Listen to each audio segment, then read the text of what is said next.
りも夢の続きもきっとあなた。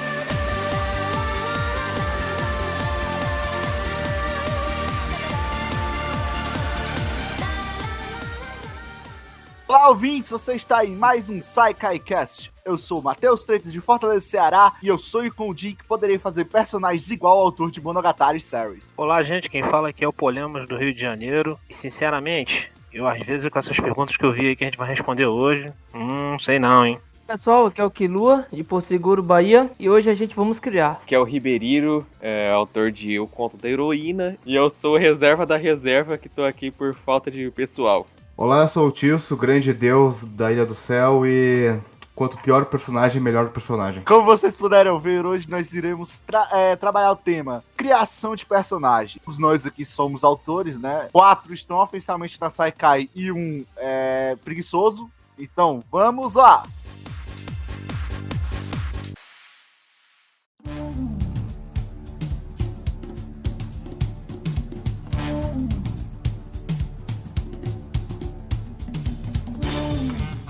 Então, gente, criação de personagens. Todos nós aqui, né, como eu disse na introdução, nós somos autores, né? O Carlos é autor de Kuroro no Monogatari, eu sou autor de Sentimento Zero Projeto Serafim, o Kyo é autor de Guerra das Relíquias, o Tisso é autor do Universo Avalon, porque são tantas obras que eu me perdi já, e o Ribe, ele é alguém que escreve. Porque ele começa, para, mas tá sempre tentando fazer alguma coisa. Então, gente, o cast será dividido em 2 partes. A primeira será algo mais individual. Nós vamos contar um pouco dos nossos métodos de criação de personagens. Como eu disse, né, todos nós somos autores, então a gente vai passar um pouco de como a gente cria nossos personagens. Isso vai também servir para os principais, como para os secundários e o pessoal figurante. A segunda parte, ela vai ter como foco as perguntas que a gente recebeu no Discord. Recebemos perguntas no Discord público e eu também recebi algumas perguntas no privado. Essa que mandem perguntas só no serve Discord, porque assim fica melhor pro pessoal interagir. As perguntas que foram escolhidas, elas englobam a maioria das coisas que foram perguntadas. A gente vai trabalhar com 3 perguntas, 3 ou 4 perguntas, vai depender do tempo. Então, gente, cientes disso, vamos lá. A gente vai começar com o Tisso, que é o autor mais perturbado daqui. Então, Tisso, vamos lá. Conte o seu método de criação de personagens, Tisso, para nós. Então, basicamente, tem um capítulo que explica muito bem tudo que engloba o sistema de criação de personagem de Avalon. Só que eu acho que ele não foi lançado nem quando o podcast foi lançado. Eu tô lançando um conto atualmente, que provavelmente ainda tá sendo lançado. Basicamente, eu uso do baralho de Tarot Arcana de século XV, se não me engano. Carlos pode ter me parafraseado essas coisas. De forma resumida, bem simples, é o baralho de cigano. Essa é a forma mais básica que tem como exemplificar o que é o baralho de Tarot Arcana. Mas o baralho é de 78 cartas, mas só 22 importam, como eu gosto de falar. E basicamente cada carta simboliza alguma coisa. São 22 figuras importantes, que vai de 0 a 21, ou 1 a 22 dentro do baralho. Tem até pessoas que já devem ter visto em algum outro lugar, porque é uma coisa que é usada até recorrentemente em algumas séries de miticismo. JoJo usou isso no Parte 3. Teve um anime que eu não lembro o nome, que é alguma coisa Records, que usou pra parafrasear alguns personagens. Kashyyyk Records. Esse aí. Eu vou tentar explicar de uma forma que conclua bem o que eu tô tentando montar aqui. Avalon é um mundo que se baseia muito em coisas que não acontecem por acaso, coisas que estão lá pra acontecer daquele jeito. Até uma coisa que eu observo em obras, que as coisas estão lá por estar. Eu fiz até um vídeo que reclamava de Bookworm nesse sentido, que a religião de Bookworm eu achei ela muito tá lá porque tá, não tá porque tem que se professar alguma coisa, etc. O papel da igreja é outra coisa, não vamos focar em Bookworm. Avalon conseguia construir tudo de uma forma bem fechada, que funcionasse bem no que ela propunha. Por exemplo, 50 deuses, mas nenhum deus representa alguma coisa dupla. Tipo, se tem um deus pra alguma coisa, ele só vai representar aquilo, e não vai ter um deus que represente coisas parecidas com isso. Eu só tô enrolando pra concluir a coisa que as arcanas, elas foram feitas pra conversar com o universo. Na história geral, o baralho de tarô foi encontrado acho que no ano 2, depois da criação do mundo. Tem umas coisas referentes a isso, mas enfim. O baralho de tarô ele foi feito pros deuses conseguirem se comunicar com algo que eles não sabiam o que eram. Então, com um baralho, eles começaram a entender o padrão e categorizar as arcanas. Vou ter um exemplo engraçado, entre aspas, que a lua de Avalon, ela não é uma lua. Ela é um um planeta que veio se tornar uma lua, porque a carta da lua existia antes do conceito de lua existir. Então, tá, e a carta é uma lua, essa lua que se formou, isso é uma lua. E cada carta, no tarô original, complementam um ciclo. Começa na carta 0 e vai pra carta 20, 21, que é o mundo. Você vê e tudo isso parece uma jornada, que começa com a pessoa louca, que na realidade é uma pessoa que tá muito aberta pras coisas, daí ela vai amadurecendo, daí vai completando, é tipo uma jornada do herói, só que um pouco menos artística, mais teórica. A questão é que todas as cartas das arcanas apresentam um cenário muito específico. Deixa eu pegar uma fase de representar. A carta da morte que é a carta número 13, é mais ou menos legal isso. A carta da morte, ela representa não a morte da pessoa em si, e sim a morte da pessoa naquele momento. Por exemplo, na vida da infância, ela vai morrer para dar espaço à pessoa da vida adulta. Ela é meio que uma renovação. E esse conceito pode ser usado tanto para essa coisa de prever o futuro, de que você não precisa ficar apegado ao passado, você tem que dar espaço para uma nova pessoa, etc. É coisa muito aberta de tarô, de misticismo, mas eu coloco isso de uma forma mais prática. Como, por exemplo, em Avalon, pessoas que nasceram e que representam a Arcana da Morte, elas têm que passar por constantes evoluções nesse sentido. De elas têm que abandonar muito o que elas eram pra dar espaço a uma nova pessoa e reconstruir de novo pessoas que se renovam, etc. Cada pessoa representa uma carta de tarô. Daí você vai lá, tem desde personagem que apresenta 0 até 20, que é a carta do julgamento. É importante colocar que nenhuma carta é melhor ou pior que a outra, ela só apresenta uma coisa diferente. Tirando a carta número 21/22, que é a carta do mundo, que é literalmente a carta perfeita. Tudo que aparece na carta perfeita, é perfeito. Tem uma história em Avalon que, no conto que eu tô fazendo agora, o Pássaro do Sol e o Sol Negro, ele vai apresentar isso melhor. Mas tem a lenda de como os deuses descobriram o papel de cada carta de tarô e etc. Que é uma coisa que só parafrasio, mas dá pra ver a importância daquilo pro mundo. E a importância das 22 cartas em específico. Porque existe a lenda de um exército perfeito, que seria feito de 22 pessoas, cada uma com cada carta de tarô. Tipo, uma com a carta 1, uma com a carta 2, etc. Chega assim, isso aqui não é possível porque não existe pessoas com a carta 21, que é a carta do mundo. Justamente por esse estigma de perfeição, de que não é possível você ter a carta perfeita. Não é possível você trocar sua carta de tarô. Tipo, você nasceu com a carta número 10, você vai viver com a carta número 10. E a carta número 10 vai influenciar diretamente no que você é, seja em plot da sua vida, mecânica de como você funciona, personalidade, etc. Ou até mesmo poder ou só o poder. Muitos personagens têm mais esse estigma de poder e personalidade. Tem poucos arcanas que funcionam pra história background, é mais pra personalidade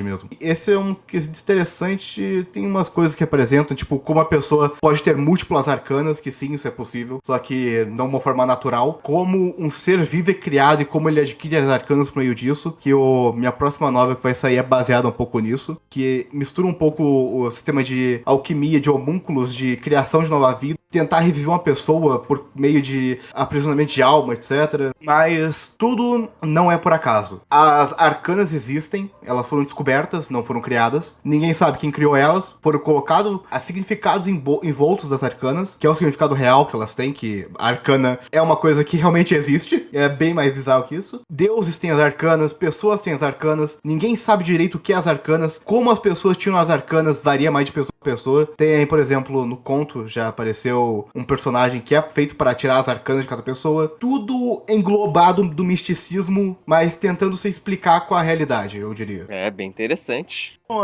se você não ficou confuso, você tem o meu mais sincero parabéns, porque... Aí eu faço a pergunta, pra vocês terem ideia, né? Vocês vão olhar o meu método e vão ficar, é sério? E aí vocês vão comparar com notícia e dizer, melhor. Não, se serve de consolo, às vezes é mais fácil criar um personagem e depois colocar arcana. Porque daí você pegar esse personagem partido dessa forma, pega a arcana que mais se aproxima disso. Depois a gente tava até conversando sobre isso, né? O personagem for em branco, né? Que depois a gente coloca as características dele, porque é mais fácil do que você criar o background dele primeiro. Então vamos lá, eu vou com o meu agora, seguindo a indicação do Carlos, né? Que falou aqui no chat. Bom, eu utilizo o sistema assim como o mundo, né? Se vocês escutaram o cast de criação de mundos, eu tento colocar os personagens mais reais possíveis. Então, você não verá personagens completamente perfeitos. Eles possuem falhas, eles possuem ambições, eles possuem desejos. A criação de personagens, para mim, ela é feita baseada...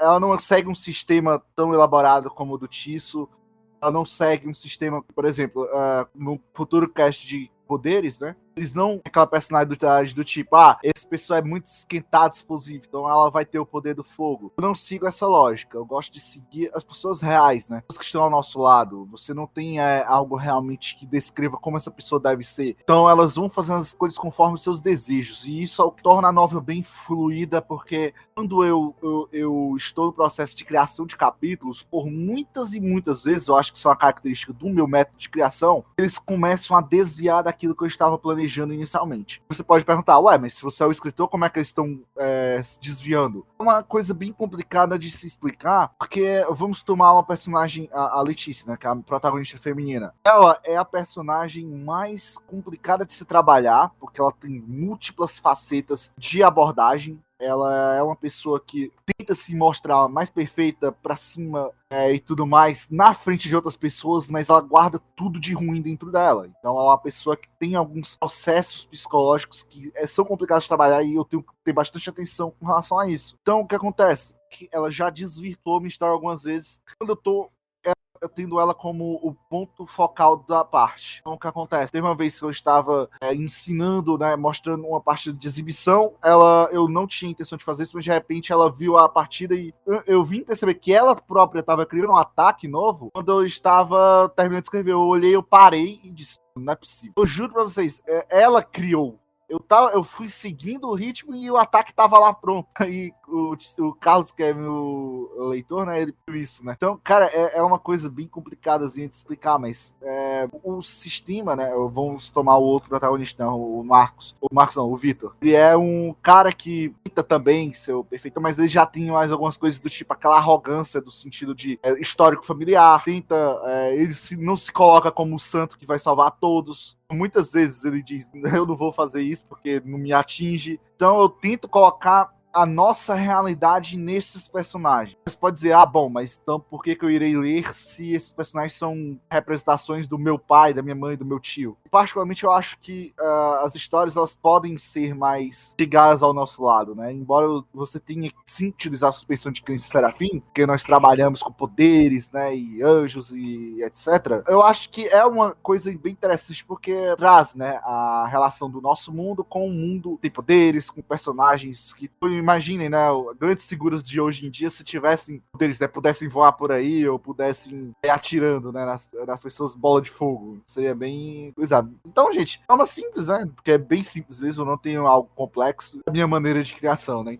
Eu quero só parafrasear uma coisa antes, porque acho que o Matheus é a pessoa que mais escreve coisa voltada pra realidade daqui. Fantasiosa. Não fantasiosa, eu não digo fantasiosa, eu digo pé no chão, tipo seinen, etc. Eu não tenho certeza porque o Carlos ainda tá na processo de postagem no Literatura Novel dele. Mas ele é o que mais tenta se pegar à realidade. E uma coisa que pode meio que contrariar alguma coisa que eu falei, mas... Moto. Opa, a moto.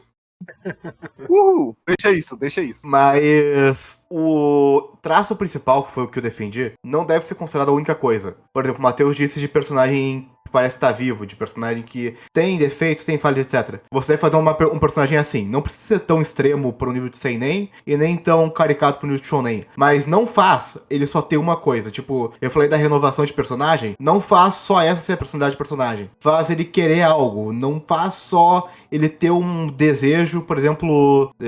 Pega uma coisa aleatória aí. Salvar o mundo. O personagem que quer salvar o mundo, ele é animado, ele é divertido, etc. Mas ele só tem isso. Só isso. Ele precisa passar por uma jornada de mudança, né? Uma coisa. Ele vai salvar o mundo sendo pessimista. Seria muito legal. O método do Matheus destoa muito do Shonen, mas eu acho que tentar amenizar o que ele tá fazendo, se eu for fazer um Shonen, ou tentar seguir ele o que tá fazendo, se for fazer um Seinen, eu acho que seria um melhor.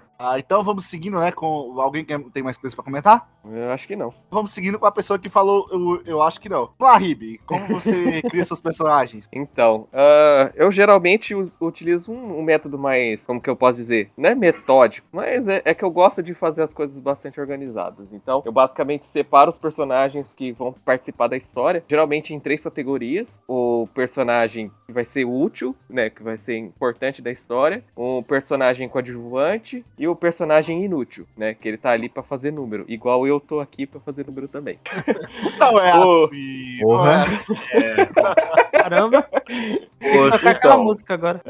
Os personagens que eu considero como muito relevantes, né? O personagem principal da história, que é aquele personagem que a gente vai acompanhar, que vai ser o nosso centro emocional. Às vezes ele é o protagonista, às vezes ele não é. E todos os protagonistas, né? O protagonista é aquela pessoa que toma decisões relevantes pra história e que faz a história andar pra uma certa direção. Se aconteceu isso, foi por decisão do fulano. Então esse fulano foi o protagonista desse momento da história. Pra todos os personagens que têm papel de protagonista e eu, o personagem principal da história, eu sempre coloco, eu faço uma descrição detalhada dele, eu me foco na aparência, apesar de algumas pessoas não levarem isso muito a sério. Eu acho que ela tem importância por causa do impacto visual, que a pessoa ela vai querer meio que visualizar o personagem, e se ela não tem uma ideia de como ele é, ela imagina qualquer coisa, né? Então eu tento não ser detalhista demais. Eu sou detalhista na hora de fazer a ficha de personagem. Na história mesmo eu não coloco tantos detalhes, eu geralmente defino de acordo com as preferências do próprio personagem. Depende do que o personagem que tá fazendo a descrição repara. Só interrompendo, por favor. Eu vou confessar que eu não tenho ficha de nenhum personagem. Isso é muito bizarro. Eu consigo lembrar as características de todo mundo sem falha. Mas vamos lá. Eu faço porque eu não lembro, cara. Eu não consigo lembrar. Eu não tenho aquele documentozinho. Ah, esse personagem é o personagem Y. O personagem Y é parente de tais personagem. Pra vocês que lembram, parabéns, cara, porque eu não consigo. Então, preciso da ficha, ela é minha salva-vidas. Porque se eu não fizer, eu vou esquecer. Eu esqueço. Às vezes eu dou uma olhada na ficha, eu percebo que tem muita informação ali que eu esqueci do personagem. E tem muita coisa que eu coloco na ficha de personagem também que eu não coloco na história, que nunca vai aparecer. Mas é importante pra mim, né? Faz parte da personalidade dele. Falando ali da aparência, né? Por exemplo, tem personagens que reparam em certos pontos da aparência de um outro, né? E outros personagens não reparam, né? Por exemplo, tem um personagem que repara mais nos olhos, que ele repara mais no rosto. Tem outros personagens que reparam mais no corpo, né? Nas aparências físicas. Tem personagens que reparam na cicatriz. Tem personagens que reparam em bunda e peito. E isso depende da personalidade dele. E essas coisas eu coloco na ficha de personagem. Segunda coisa que eu coloco também dos personagens que são muito importantes, a trajetória dele até o ponto da história, né? O ponto onde ele começa a aparecer. Aí eu só coloco só as coisas que são relevantes, que aconteceram na vida dele até chegar naquele ponto. E o resto é mais um monte de tranqueira que eu coloco só pra dar detalhe. Os personagens que são secundários, eu já só coloco só a trajetória mesmo até o ponto que chegou. Aparência, essas coisas, eu meio que deixo qualquer coisa. O que importa é só ele ter uma personalidade coerente. E pros personagens que não tem importância nenhuma, eu faço como os personagens de Sekai. Protagonista de Sekai. Eu simplesmente coloco um cara ali, falo que ele é isso ou aquilo, e pronto. Tudo que você precisa saber é aquela informação básica ali sobre o que ele faz, né?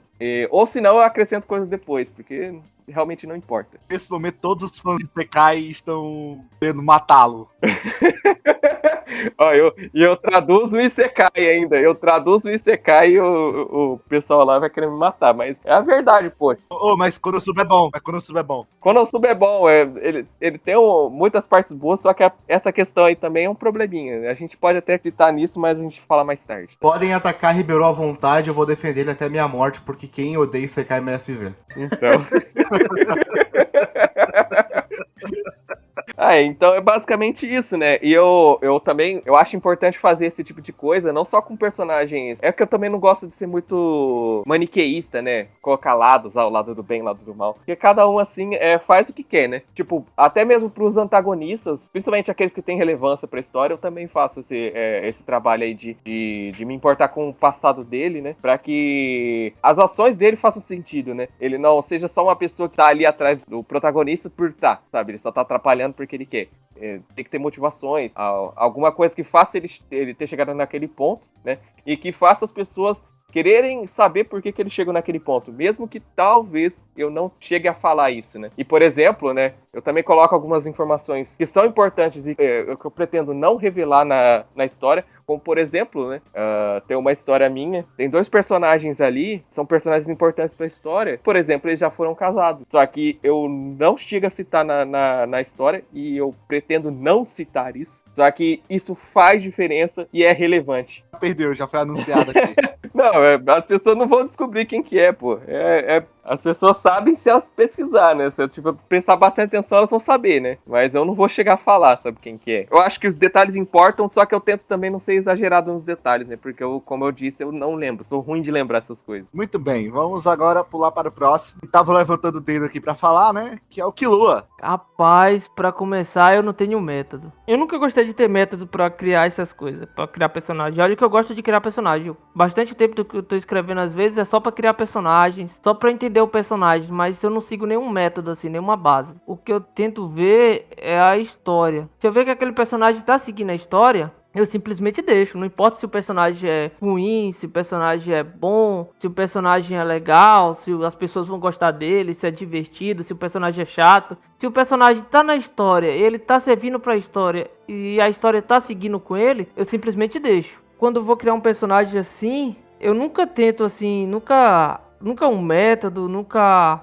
essa coisa de, esse personagem é legal, esse personagem tá bom, as pessoas gostam desse personagem. Então, minha criação é sempre assim, eu sigo mais ou menos o meu instinto, o que eu entendo da história em si, não do personagem. Porque às vezes eu tô criando um personagem, eu não entendo aquele personagem ainda assim direito. Tô aprofundado com ele ainda. Às vezes eu tô mais aprofundado com a história do universo ali que eu tô criando do que o personagem em si. Então eu nunca me preocupo com o personagem, eu sempre me preocupo com o segmento da história. Se o personagem tá indo, pra mim tá de boa, tá tranquilo. Agora, às vezes, quando eu vou criar um personagem, às vezes eu não sinto que o personagem tá bem inserido, que o personagem não tá legal naquele contexto ou naquela história. Já é outro problema, aí já é outra situação. Eu não me preocupo muito com essa coisa de criar personagem, pra mim, de saber se aquele personagem é legal ou não. Eu realmente não me preocupo com isso. Eu acho que eu nunca, com nenhuma história que eu fiz, eu nunca me preocupei com essa questão. Eu me preocupo muito com a história, mais do que propriamente o personagem. E esse é até um problema, porque uma das coisas que eu menos, não vou dizer que eu menos gosto, é uma das coisas que mais me incomoda, assim, às vezes, é justamente meus personagens. Para dar mais coisa, me diga como foi que você criou o seu personagem principal, porque todo mundo que fala um pouco, né, dos personagens principais. Então, como foi? Como foi o processo dele? Surgiu simplesmente um devaneio do tipo, eu estou aqui olhando pro chuveiro que tá caindo na minha cabeça. Pra falar a verdade, isso tem a ver até com a Saikai, na verdade. Antes eu fazia parte, eu já tava no servidor da Saikai, só que eu não interagia nem nada. Aí eu já escrevia, só não interagia aqui com o pessoal. Aí, quando eu fiquei sabendo do fórum, falei, legal, é a iniciativa e tal, eu podia postar uma história minha lá. Aí eu fui ver que eu tinha várias histórias aqui, só que eu não queria postar nenhuma, porque as minhas histórias são todas confusas, bagunçadas. Aí foi quando eu comecei, foi quando eu peguei, a história de uma, o mundo de um, criei novos personagens, foi quando eu criei o Lince. Ele não tinha nem nome quando eu criei, acho que eu fiz uns 20 capítulos, ele não tinha nem nome pra ser, tá ligado? Quando eu ia colocar o nome dele, eu colocava um Xzinho assim. Meu Deus, já. Aí toda vez que era X, aí tinha 3X era Lince. O Rude era 2X. Sensacional! Aí Maravilhoso! tinha outro personagem lá, acho que era o Giro, aí acho que o Giro era XY. Porque eu não tinha os nomes dos personagens. Pra você ter o meu nível de preocupação com o personagem. A Naig, que era a princesa, eu colocava sempre entre parênteses. Em parênteses 2 eu já sabia que era Naig. Foi que eu fui criando. Não tinha nem capítulo, porque eu não escrevia por capítulo, eu escrevia por parte. Aí acho que eu já tinha umas 20 mil palavras prontas.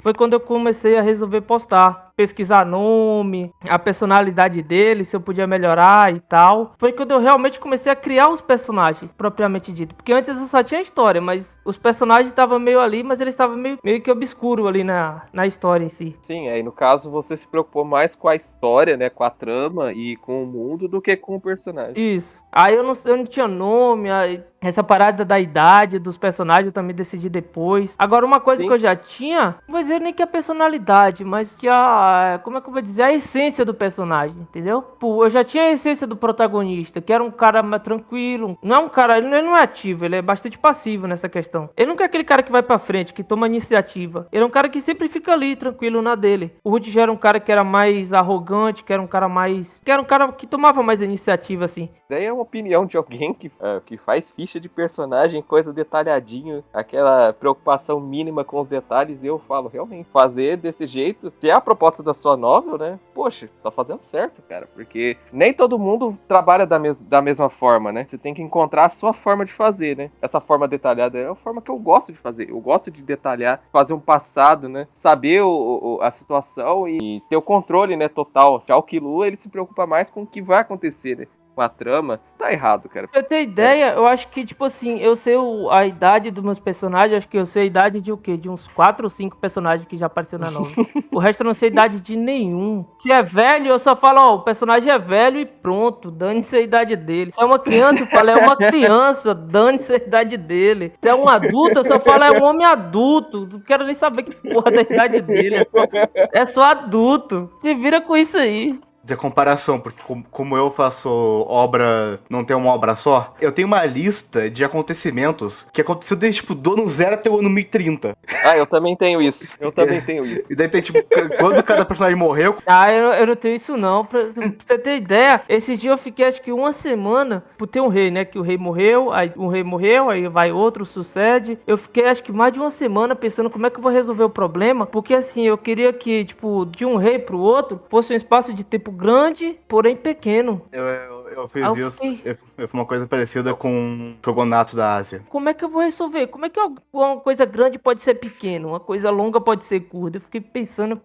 E até hoje não decidi, só tá lá. Só coloquei que o rei morreu. Tem uma obra minha, uma segunda obra secundária que é mais ou menos desse jeito. Desse jeito no caso da questão de criação de personagem, que eu só criei o personagem só existe ali, né? Me preocupei muito mais em criar a trama principal da história. O mundo tá todo ferrado e precisa de alguém pra salvar. Tem a ver com memórias e blá blá blá, umas coisinhas assim. Eu não me preocupei muito em criar personagens complexos nessa história específica, porque a maioria dos personagens que vai aparecer vai morrer. Principalmente os protagonistas. Meu Deus do céu.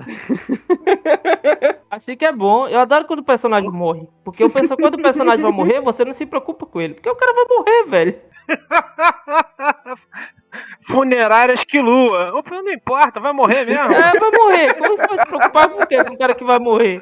O ruim é quando o cara não morre. Mas também é triste, pô, quando você cria uma história complexa pra um personagem, você cria nome, você dá endereço, você conta a história e depois o cara chega e morre, velho. O cara não faz nada. Ah, eu adoro quando os caras morrem. Então, gente, seguindo o nosso tempo, porque essa primeira parte já a gente tem que adiantar, né? Vamos agora com o Carlos e o seu método doidão de criação de personagens, onde percorre mundos e mais mundos, Spawn, viajando por vários lugares, tendo várias aparências de um tiozinho ou um cara jovem e etc. Vamos lá. É, assim, o meu processo não é muito complicado, não. Eu sempre começo perguntando assim, quem é você, né? Bom, quem é esse personagem? Por que eu tenho que contar a sua história, né? Porque aí quando eu falo quem é você, tem a parte da descrição, né? Eu sempre começo pela parte psicológica mesmo, né? Os detalhes psicológicos. Quem é a sua personalidade? O que o motiva, né? Se ele tem motivações, quais são essas motivações? Por que eu vou contar a tua história, né? E se a sua história vai até aonde, né? Então eu tento sempre definir isso. E aí depois disso que eu tento começar a encaixar eu tenho essa coisa de tentar encaixar uma descrição física nos personagens. Às vezes nem pode aparecer na obra, mas tem na minha mente. E aí só depois disso é que eu pego, mas no meu é muito simples mesmo. É um negocinho que eu boto o nome dele e boto num outro campo lá, como é que é. Por exemplo, se tiver uma história que tem poder, ele tem poder, como é que é o poder dele? Ah, tá. A personalidade, a aparência física. E aí se ele tem um ponto marcante na trama, eu boto também ali só um ponto marcante dele na trama é essa, né? Se ele tem um ponto de inflexão, essas coisas, mas são só apontamentos básicos. Porque às vezes eu acredito que o personagem ele pode dar uma volta. E eu tive um personagem, né, em Kuroda no Monogatari, tem um personagem, ele não aparece agora só no livro 2. Ele era pra ser um camarada que ele ia aparecer em 2 capítulos, ia acontecer uma situação e ele ia falecer. E o cara não morreu. Eu tô agora escrevendo o livro 5 e ele agora é co-protagonista com um outro rapaz que é o protagonista inicial, né? Eu falei assim, o nome dele é Toderin. O pessoal chama ele de Todd. Eu falei, que o Todd... Aí um dia desse eu falei, que o Todd, que esse ruivo tá fazendo aqui, cara? É pra ele ter morrido naquela batalha lá atrás e não morreu. E tá ele agora aqui compartilhando. Então foi uma coisa assim que eu gosto de deixar essa liberdade pro personagem. Mas eu tô sempre assim, eu tento fazer uma coisa, deixar espaços abertos pra mudanças se for necessário, né? Às vezes um personagem você tá pensando em levar ele muito além, mas não sei, não vai além. Então, aí você encerra, né? Algo semelhante ao que eu tinha falado com a Letícia ou não? É algo mais... Tem sim, né? Eu acho que essa é o que você falou da Letícia, eu acho muito importante, importante, assim, pra todo mundo. Eu ouvi e falei assim, cara, isso é muito importante, porque a gente tem que ter, assim, tem que ter esse entendimento, né? Parece que, não sei se você percebeu, parece que tem uma hora que eles ganham vida mesmo. Não sei se você já sentiu isso. Direto, quem tá escrevendo a novela é ela, não é eu. Ele ganha vida e assim, e parece que às vezes você tá dialogando com ele. O personagem com ele parece que começa a dialogar com você. Você tá escrevendo, não, parece que ele tá dialogando com você. Aí você começa sempre, mas isso aqui não se encaixa bem com ele, não. Porque eu acho isso interessante quando ele começa, parece que ele tá ganhando vida, né? Parece que ele ganha uma independência. Eu acho esse processo muito maneiro. Mas eu não tento focar muito numa coisa muito centralizada, não. Mas eu tento sempre seguir esses parâmetros. Quem é ele, quais são as suas motivações e por que eu tenho que contar a tua história, né? Me convença, né, Tismana? Me convença. Quem é você? Por que eu tenho que contar a tua história? Por que vale a pena eu parar e escrever? Com esse negócio de ganhar vida, a única coisa que me vem à mente é eu tentando fazer meu primeiro romance decente atual, em que eu transformo 2 gênios em 2 retardados. Peraí, gente. Se tratando do universo de Tício, eu preciso fazer essa pergunta. Quando você fala gênio, Tício, é porque eles são muito inteligentes ou eles são jeans, gênios lá? Porque o Tício mexe com um universo muito louco, né? Gênios em que sentido? Não, leva gênio pra sentido inteligente mesmo. Ou de prodígio, dependendo do caso. Ó, siga a dica mágica de criar um personagem inteligente é fazer todo mundo ser burro. A média baixa, né? Faz sentido. A régua lá embaixo, né? O Tício falou isso, né? De transformar 2 personagens gênios em 2 retardados. Mas o que é o amor se não você se retardar pra outra pessoa? Quando 2 pessoas estão apaixonadas, as 2 se tornam 2 retardadas uma pra outra. Qual o problema? Então vamos lá, continuando, Carlos. Não, basicamente isso aí não é nada muito rebuscado, não. Você sempre tem que seguir dessa forma. Não, tem sim, vou falar. O personagem principal, que é o Kuroda, né? Que é o que dá o nome à obra, que Kuroda na Monogatari, em português seria a história de Kuroda, ou a saga de Kuroda, se preferir. Personagem diferente de todos, porque ele me apareceu num pesadelo. Inclusive, deixa eu dizer o seguinte, que o pesadelo é o final do capítulo 12 é o pesadelo. Ele apareceu ali pra mim, eu falei, cara, acordei assim, me coisa e tal, peguei um papel, anotei o evento, que eu me lembrava do pesadelo, e depois começou a sair a história, né? Então foi o único personagem assim que me veio de não sei o que o consciente ou o subconsciente fizeram, e aí ele me apareceu. Ele foi o único que me apareceu fisicamente, coisa e tal, tudo ele já me apareceu assim, meio que o físico dele, coisa e tal. Eu falei, cara, o que é isso aqui? Aí eu vi, pô, isso aqui dá uma história. Aí comecei a trabalhar em cima disso. É estranho, né, dizer isso, né? Autor maluco, mas... Isso aconteceu comigo também com o conto da Underground Key, que já foi postado na Tudo Certo, Evan Underground Key, que tudo partiu de uma visão do sonho de uma porta num subsolo. E é basicamente isso que o Underground Key se trata. Eu também tenho um capítulo baseado no pesadelo que eu tive, mas eu não vou contar qual é. Não dê spoiler. Mas ele foi bem assustador. E é simbólico, né? Já que vocês estão falando de pesadelos, né? Eu tenho uma falha muito forte no sentido de eu não conseguir lembrar de sonhos. Eu não lembro de nada. E os que eu lembro não dá pra ser utilizado. Agora, minha irmã, ela tem a capacidade de lembrar do sonho e sonhar coisa legal. É uma fonte, né? Eu nunca tinha experimentado isso, Matheus, como uma fonte de inspiração. Nunca tinha experimentado, foi a primeira vez. E me assustou. Porque eu só queria entender o que foi, né? Eu te dizer, quando eu anotei, eu só queria entender o que era aquilo. Eu falei, eu preciso anotar pra entender que porcaria é essa. Tem algum significado que eu fiquei curioso também. E depois que o negócio foi pro papel, que eram as anotações do que tinha sido, eu olhei assim e falei, mas peraí, isso aqui dá samba, hein? Quer dizer, isso aqui dá 9, hein? Eu quero declarar que eu tenho a habilidade de transformar qualquer sonho em um sonho lúcido. Você é Deus, isso aí. Vá se lascar, Tício. Vá se É lascar. divindade.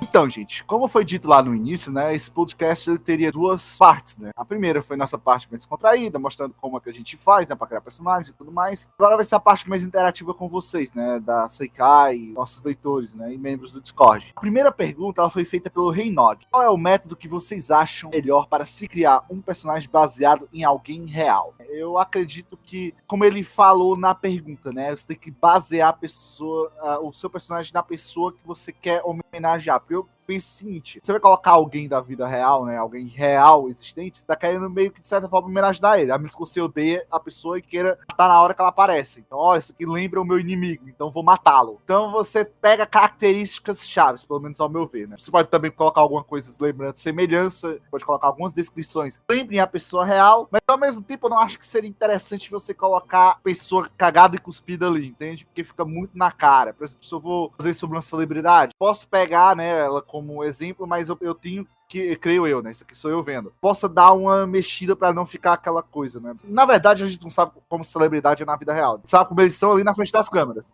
Como essa pessoa reagiria em certas situações. Então a gente vai ter que sempre ter algumas lacunas ali da personalidade, ações que ela tomaria, que a gente precisa preencher com o nosso próprio conhecimento ali. A gente imaginar o que a pessoa faria, mas... Então, como o meu foco de Avalon é tentar distorcer coisas que já existem, além de acrescentar coisas novas, boa parte, colocar uns 60% dos personagens que aparecem lá ou já existem de alguma outra forma, ou são referências a alguém ou algo. Então, como tem o conto atual do Pássaro do Sol, que eu já falei, ele é baseado nos deuses egípcios. Então, você tem lá o protagonista, que é o Anubis e o Horus. Tem também o que vai sair, que eu não sei como é que vai estar quando esse podcast for postado, que é o EO2, Origens Duplas. É tudo uma referência a Sherlock Holmes e a Arsène Lupin. Tanto que o próprio antagonista é o Arsène Lupin. Arsène Lupin de Avalon, todos os detalhes estão alterados, só é o personagem lembrando por algumas características. Inclusive eu tenho que citar a personagem, porque toda vez que eu tenho a possibilidade, ela tem que entrar no assunto, que é a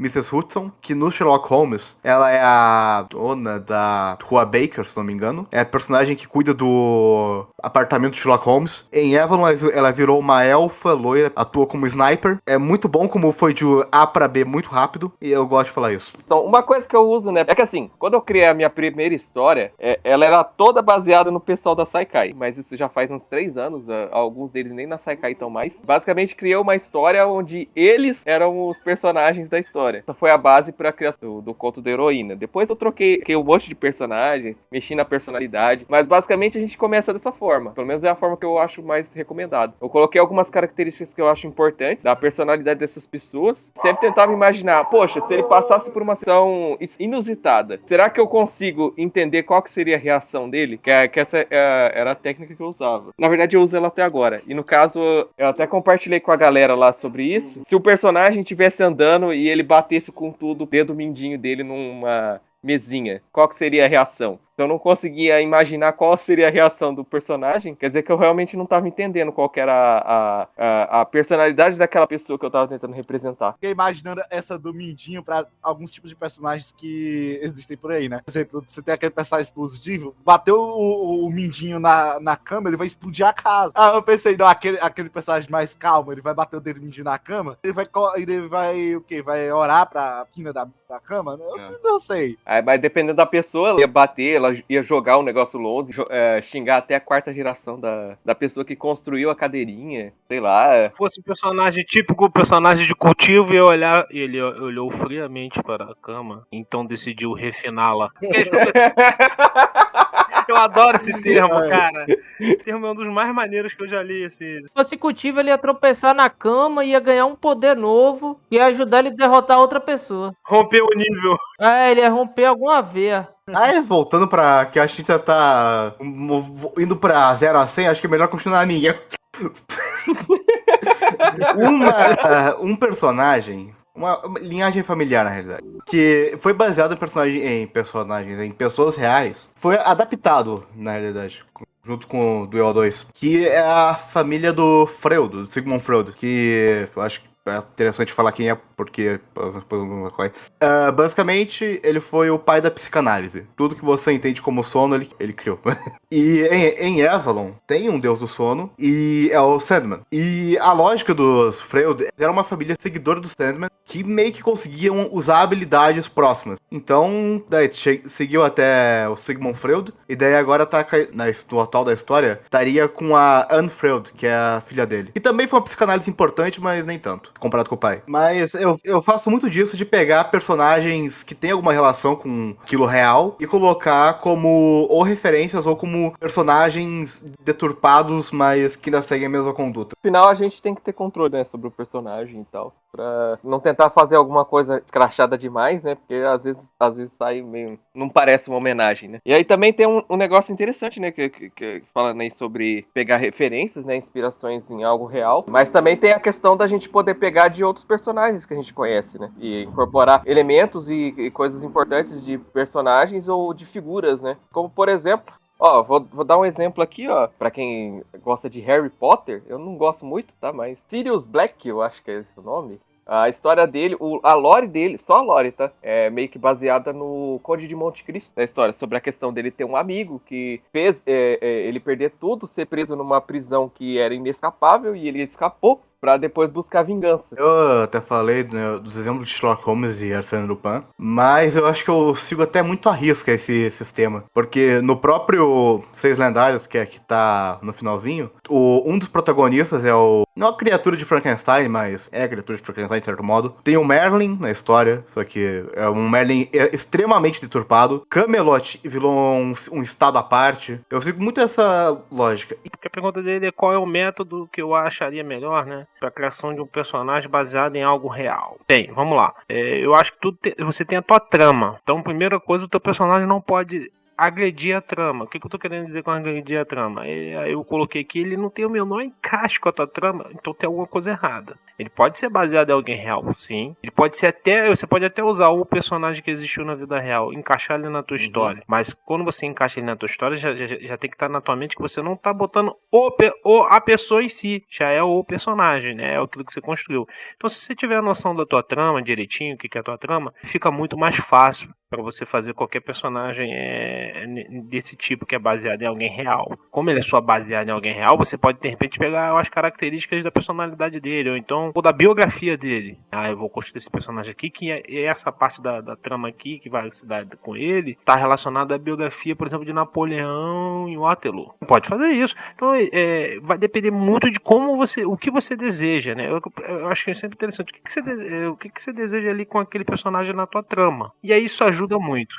Sabe o que eu me lembrei agora quando tu falou, né? Eu lembrei de Yojo Senki. Ah, sim. A adaptação feita, ela é muito boa no sentido de, além de trazer um anime muito bom, que animes de guerra geralmente não prestam no Japão, né? Sabe tudo o que aconteceu, né? E os japoneses são anti-guerra atualmente, etc. Então, anime de guerra é geralmente podre. Mas Yojo Senki foge dessa linha, né? E ele foge justamente por trazer muitas semelhanças, né? Com algumas partes e adaptações em outras. Por exemplo, a gente tem os dois generais, né? O Zetro e o Otto lá, que são baseados nos dois generais da Primeira Guerra Mundial, né? Um dos dois principais generais da Alemanha. Você tem agora no filme, né? No filme, eles não fizeram a adaptação do Stalin, fizeram as caricaturas genial do Stalin. Sabe que é o Stalin por causa do bigodão.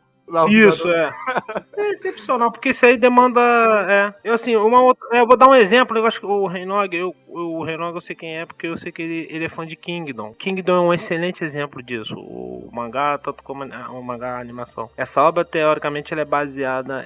O mangá tá contando a história das guerras que teve ali nos reinos da China, o período de unificação dos reinos, né? Dos grandes reinos da China. E o personagem principal, Shin, ele tá totalmente adaptado para o mangá. Ele não é aquele exatamente. Até o próprio Heisei, que eles chamam, que é o rei de Queen, que vai se tornar o primeiro imperador, né, nessa unificação, a personalidade não é exatamente aquela. Inclusive, alguns consideram ele um verdadeiro psicopata, assassino, genocida louco, né? Pela história, tem uma discussão muito forte. Mas na obra, o cara, pra ter a trama, pra ter o enredo, pra atender toda a sua... fez adaptações de personagens reais dentro da obra. E aí, eu não sei se o Reinog acompanha, às vezes tem umas discussões lá na barra lá, que a gente tá sempre no comentário trocando ideia. O Tsuna também é outro também que é fã. E aí eu vi as pessoas reclamando muito. Tem um personagem chamado Kanki, que ele é um monstro ali na obra, ele mata, ele é aquele general mesmo que os fins justificam os meios e dane-se. E as pessoas discutindo que ele não era bem assim na vida real, que o imperador tá dando o pito dele naquele capítulo, mas ele foi um dos maiores genocidas, coisa e tal. E aí os camaradas, e aí tem a galera sempre falando, a gente tem que entender que aqui a gente não tá lidando com um personagem real. O mangaka, ele tá fazendo uma adaptação pra uma obra de mangá. Então quando você está escrevendo uma novela, é uma novel, então você tá fazendo adaptações. Então, Renog,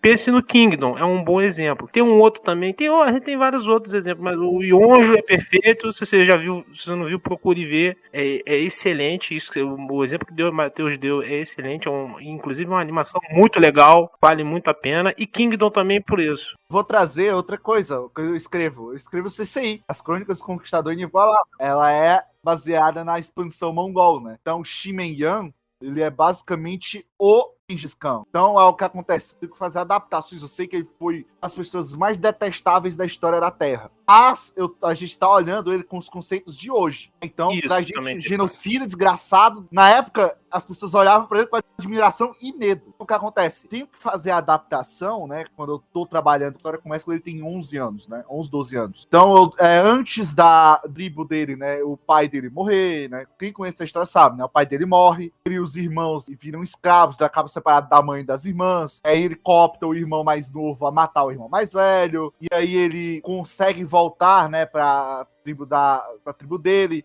a noiva dele é sequestrada, quando ele consegue, ele junta outras tribos e sequestrar a mulher dele, só quando ele a encontra ela tá grávida e ninguém sabe de quem é o filho, se é dele, se não é, mas ele corta logo a filha dele, né, e tudo mais. Tudo isso eu tenho que fazer adaptações, por exemplo, quando eu chegar na parte do sequestro, né, da primeira mulher dele, né, eu não posso simplesmente ir lá e dizer, olha, ela foi estuprada, o filho não é dele. Embora seja algo que provavelmente aconteceu, tanto que o primeiro filho dele é o mais esquecido na história real, né, na nossa linha temporal. Mas eu não posso fazer isso, porque, bom, primeiro de tudo, convenhamos, ninguém gosta de estupro. Eu tenho que fazer essas adaptações. Eu não vou colocar cenas que vai ter, sim, que era o costume da época. Mas eu não vou estar descrevendo como é que vão funcionar essas cenas, né, de estupro, etc. Então eu tenho que adaptar para o mundo, né, para a obra. Embora eu tenha, sim, algumas coisas vão seguir a linha correta, as outras eu tenho que dar aquela desviada para não ficar simplesmente copia e cola. Porque se fosse, eu faria uma biografia, não uma história. Eu vou dar uns exemplos, se vocês me permitirem, eu vou dar exemplos de obras. No Seinen é mais comum isso acontecer.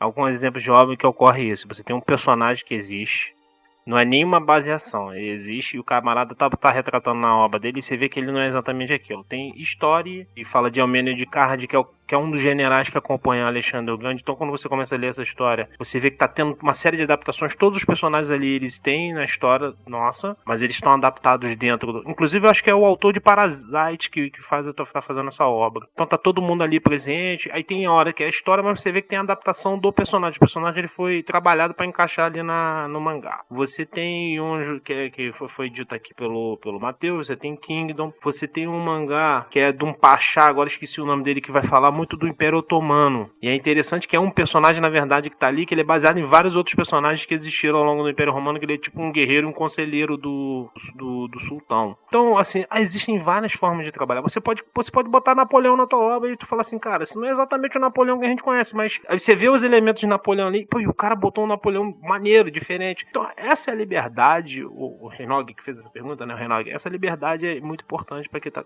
escrevendo. Então, não se sinta preso, se sinta livre para fazer isso. Deixa eu dar minha opinião sobre esse assunto aí rapidinho. Na minha opinião, eu acho que a pessoa não coloca, tipo assim, a pessoa real inteira. Você coloca um pedaço dela. Às vezes até o pedaço que você gosta, ou como o Matheus falou, o pedaço que você não gosta, ou o pedaço que você acha interessante. Mas para criar o personagem, você tem que ter aquele personagem inteiro. Então o problema não é tanto a parte do personagem que você pega, é a parte que você vai completar. Isso, Kilo, uma coisa que tu falou interessante. Inclusive, eu fiquei de cobrar do Carlos isso. O conto atual, provavelmente deve estar saindo na época desse podcast que ser postado, O Pássaro do Sol e o Sol Negro, ele tenta adaptar e adicionar mais coisas sobre o mito de Osíris, que eu acho que a parte de história egípcia mais famosa. E a parte final, eu peguei os principais acontecimentos que acontecem no final do mito de Osíris, tentei, eu vou tentar encaixar esse ponto nesse ponto. Como a história de Avalon mexe com alquimia, eles não viraram hipopótamos, como tá no final do mito de Osíris. Eles lutaram em cima de quimeras que eram hipopótamos. E eu acho interessante, eu não vou falar da minha metodologia, pegar de exemplo do que eu tô falando. Também pega de exemplo que Avalon não tem muito sentido em algumas coisas. Mas o negócio da Ásia, por exemplo, que é pra entrar num outro ponto, é interessante, porque na Ásia de Avalon, basicamente, a região toda foi desgraçada por um deus. Digamos que existem povos que representam samurais. Os samurais foram e colonizaram e tomaram conta de toda a região da Ásia. O shogunato chegou a um ponto de que o shogun era o Nobunaga. Chegou ao ponto de que a Ásia toda é dominada pelo Nobunaga, e o sonho do cara de unificar todos os reinos meio que já foi cumprido pela família dele há umas 2 gerações. Então o cara tá chupando o dedo. E com esse ponto, eu quero introduzir o ponto principal que ninguém aqui falou. Até qual ponto é aceitável um personagem virar mulher? Sendo sincero, eu não vejo problema, sabe por quê? Porque cai na liberdade, né? Na liberdade de criação. Então, se eu pego, por exemplo, vamos tomar Fate, né? Fate Zero e etc. E, enfim, o Fate, o mais famoso de Fate. O Arthur é a Victoria, né? Ele tem esse Calibur e tem aquela cena maravilhosa. Aquela cena maravilhosa. Então você vai dar coisa. Desde que você respeite aquilo que você tá querendo homenagear, não vejo problemas. Não, eu acho o seguinte, quando você é o construtor, você constrói. Eu só acho problemático quando você pega algo que já foi construído por um terceiro e você subverte por subverter. Mas eu tô falando, por isso que a trama é muito importante.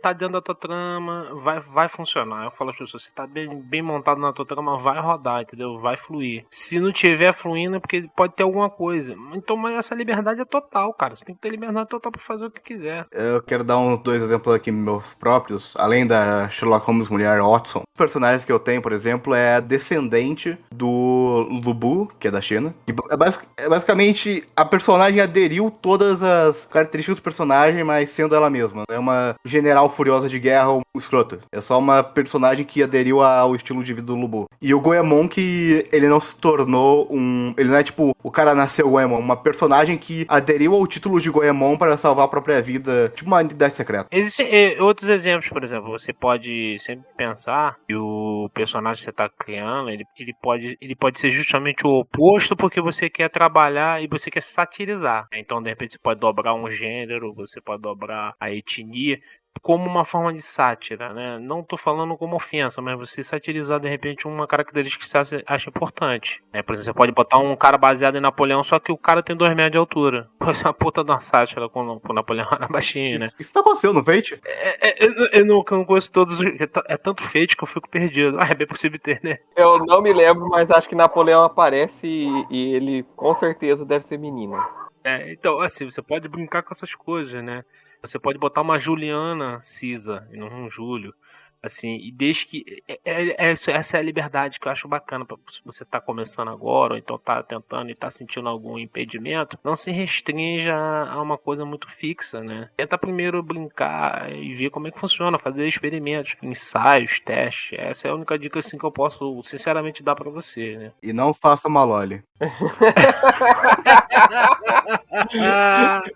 Porque o FBI inclusive está olhando aqui, ouvindo o nosso pod. Por isso que ninguém falou da Jack Stripador. Stripador, ninguém nunca viu ele, vai que ele era. Fate descobriu os segredos do universo. Então, gente, vamos para a pergunta número 2, né? Seguindo aqui o nosso roteirozinho. A segunda pergunta, ela foi feita por Chulin, lá no Discord público. Então, como fazer um bom background de personagem secundário, ou até mesmo do protagonista, mas de forma que o deixasse aberto? Eu interpretei essa pergunta como sendo, por exemplo, a gente não deixar todos os pontos amarrados do personagem. Vamos pegar o mito do Alexandre até mesmo de Jesus. Jesus tem aquela parte em aberto, né? Desde os 12 anos aos 30, ninguém sabe o que Jesus estava fazendo. Segundo Malafaia, né, que também deve estar escutando esse podcast, Jesus estava em Dubai, porque ele lançou agora um novo pacote de viagens onde você vai passar pelos lugares onde Jesus estava e de quebra você vai para Dubai. Então, provavelmente nesse espaço de tempo Jesus estava lá. Então, né, eu entendi dessa maneira, né, você não deixar contar todo direitinho, você deixar algumas partes meio obscuras onde o leitor possa imaginar, né, mas sendo não coisa essencial para o personagem. Eu acho que eu até já falei isso em um podcast, não, uma live da Saikai. É bem simples fazer isso. Faça um personagem e faça que a história dele não termine uma única obra. Tem uma outra dica ali muito importante pra o seu personagem ter background, é você não fazer um Isekai. Caralho. Meu Deus, hoje o rei do Isekai tá como? Eu posso aproveitar esse momento aqui de desabafo contra os Isekais? Pode.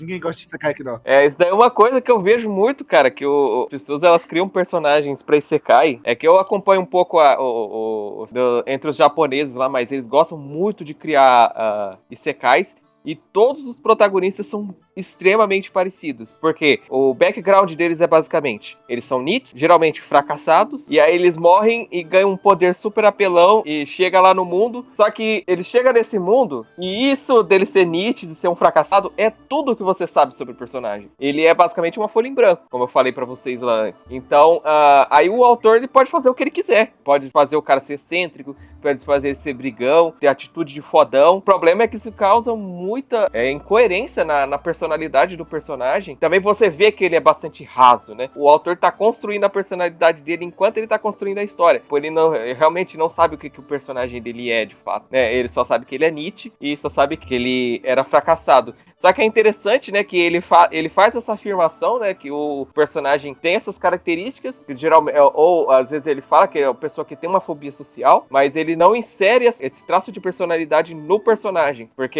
ele em momento nenhum demonstra que ele é de fato um Nietzsche, né, porque ele não tem atitude de Nietzsche. Muito pelo contrário, ele age de forma totalmente diferente do que ele agiria no mundo real, isso não faz sentido. Seria uma dica que eu vou falar pra vocês, pra tentar não seguir essa linha. Só interrompendo um pouco, sabe um Isekai que eu gosto demais, né, que eu queria encontrar nova pra me ler, assim, eu não encontro, é Mondai Tachigai Isekai Kara Kurusou Desu Yo.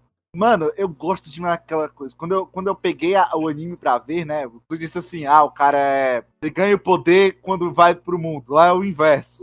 Eu já tenho o poder no meu mundo onde eu vivo, eu sou transportado pro mundo, né? Eu sou mandado no mundo onde se passa a história, né? Eu sei lá, eu gosto de como as coisas são feitas, né? Você vê a interação dos personagens é legal. Eu gosto bastante. Eu queria encontrar a novel, mas eu não consigo encontrar, cara. O personagem ele é secundário, ele é um protagonista, ele entrou você tem a tua história, ele entrou, a história não, ele não é o início, ele não precisa ser o meio, ele não precisa ser o fim, ele pode ser, a história pode estar acontecendo, ele tá participando dessa história principal. Se dá tempo de você dar um background pra ele, dá tempo de você pensar de repente em histórias paralelas. Vamos tentar pensar, vamos pensar um negócio rápido. Tem um menino chamado João, e a história vai contar que João está atrás de um camarada chamado Patrício. Patrício era um grande general e ele precisa da ajuda desse Patrício, que é um general famosíssimo. E aí ele começa a procurar esse cara, você começa a contar a história dele procurando esse cara, até que ele encontra esse cara tá vivendo como um pescador escondido numa vila lá. Aí ele vai chegando, esse coisa e tal, ele precisa convencer o Patrício a voltar a pegar a arma, porque o povo tá precisando do grande general Patrício, coisa e tal. Mas aí você percebe que Patrício tem um trauma, que foi de uma batalha horrível que aconteceu, coisa e tal, e de lá pra cá ele decidiu que ele ia aposentar sua espada, ou sua lança, qualquer coisa que seja. E aí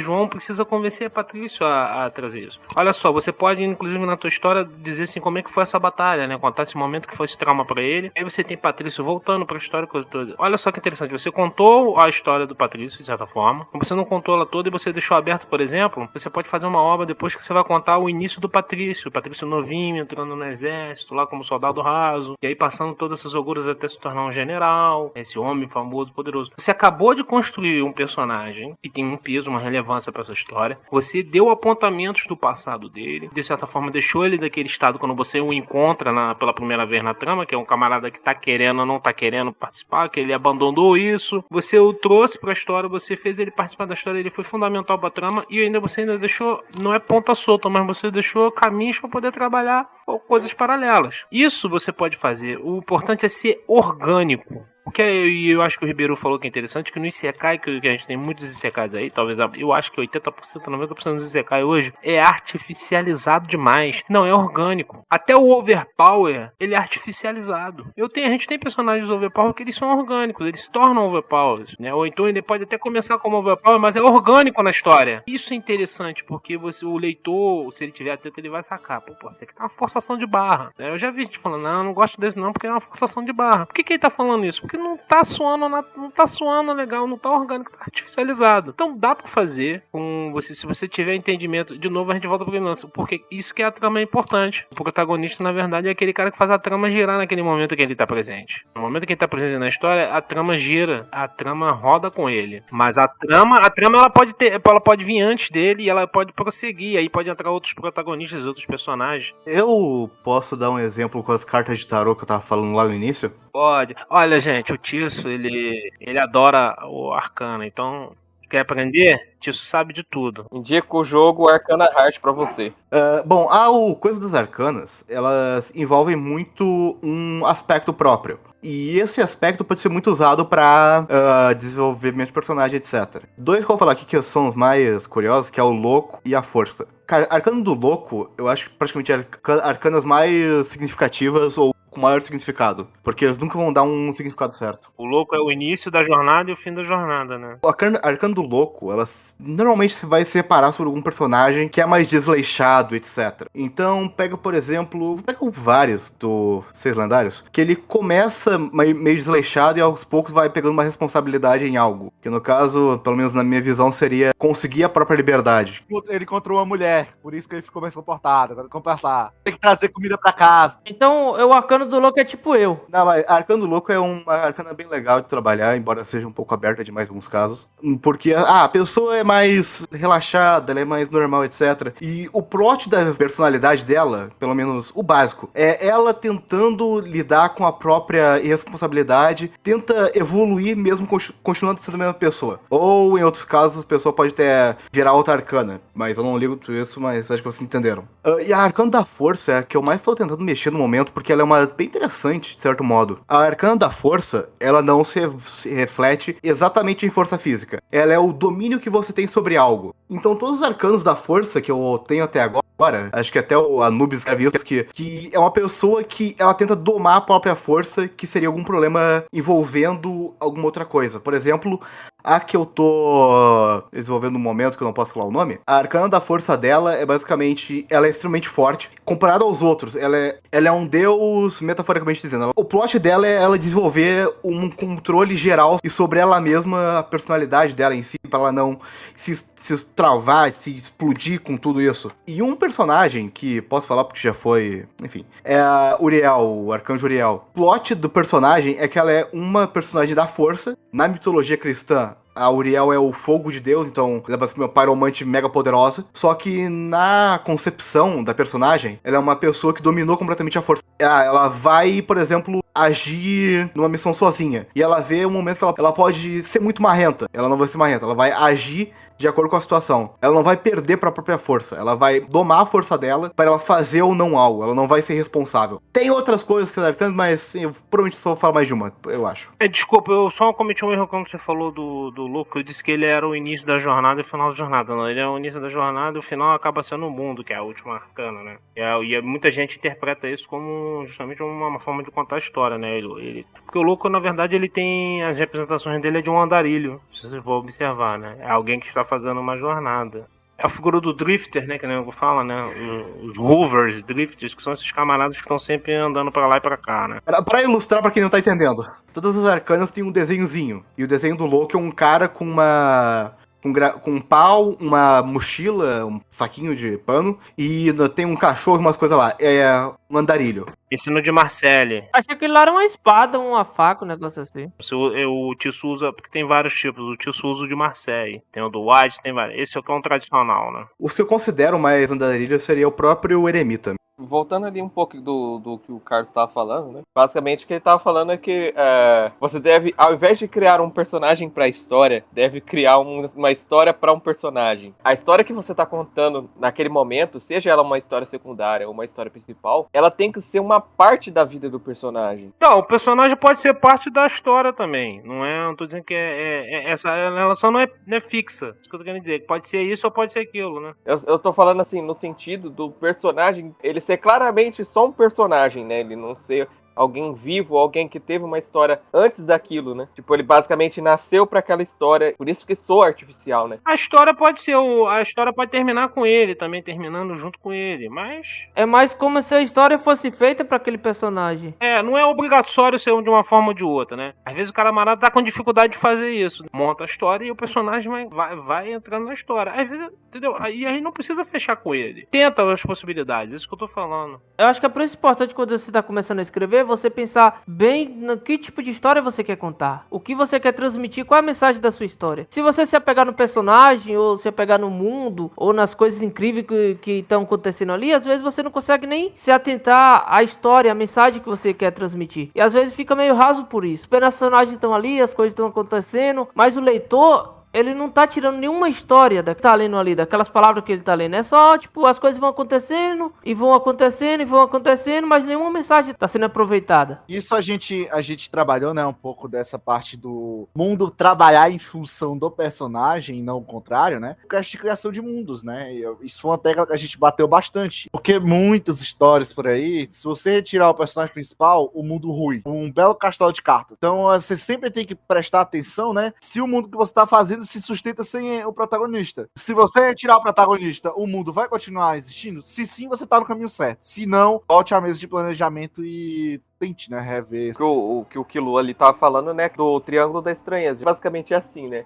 são 3 tópicos, que é a trama, o mundo e os personagens. Quando a gente vai criar uma história, a gente tem que escolher um dos 3 para trabalhar como sendo o tema principal. Pô, se o desenvolvimento vai ser principal nos personagens, o mundo e a trama são importantes, mas o personagem, as questões mais pessoais é que vão ser o ponto principal. O ponto principal é a trama, é só os acontecimentos, né? Aquilo que aconteceu na vida, os acontecimentos do momento é o que importa. Se o negócio é o mundo, né? O funcionamento do mundo e as leis do mundo é que importam. Os personagens, a trama não são tão relevantes, eles são parte do mundo, né? Não. Eu vou dar um exemplo aqui, que eu tenho um conto que eu fiz para aquelas competições, que é sobre um cara que ele é basicamente um viciado em drogas, um assassino, e um cara que meio que depressivo e tudo. A história que eu criei pro conto é só sobre o personagem e os problemas dele. O mundo em si que tá ali em volta não interessa tanto, não importa tanto. Então eu não vou expandir. Até porque é o mundo real, né? Então você já sabe o... Mesmo assim, se fosse uma fantasia,